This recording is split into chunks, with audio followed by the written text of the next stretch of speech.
Public education may be a sacred cow for the political class, but the reality is it's a horrible failed system. And it's always going to fail because it's a monolithic one-size-fits-all solution. Not only is there no incentive for improvement to take place, there is no mechanism by which it could take place.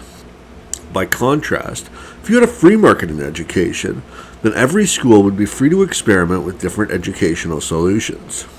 They might try fewer students per classroom, more hands-on learning and vocational training, a greater reliance on technological solutions like Khan Academy, or simply a no-frills approach which offers a similar quality of education at a much lower cost. Precisely how schools would innovate in a free market isn't important. The point is that they could experiment with different methods, and parents could judge the impact, and there would at least be a mechanism for improvement. Schools would also have to compete with each other on cost in a market economy. So instead of taxpayers paying more for less every year, tuition fees would be kept strictly in check by competition between schools. By comparison, the public education system is outrageously expensive. There are layers of bureaucracy and administration. Teacher compensation is completely out of line with what they do and how easy their job is, and billions of dollars are wasted every year in unnecessary spending.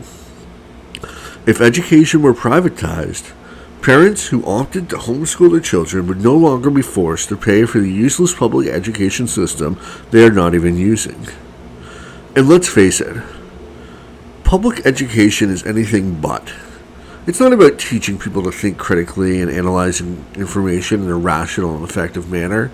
It's about promoting conformity and obedience.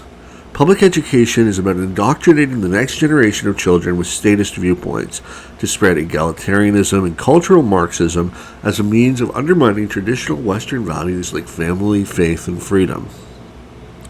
The public school system also plays an elaborate daycare system, where parents can place their children so they can both work and barely be able to make ends meet because of runaway government spending, inflation, and stagnant wages. The socialist system of public education is a relic of a bygone era. Let's rid ourselves of this plague, because the education of our children is far too important to be left to the state.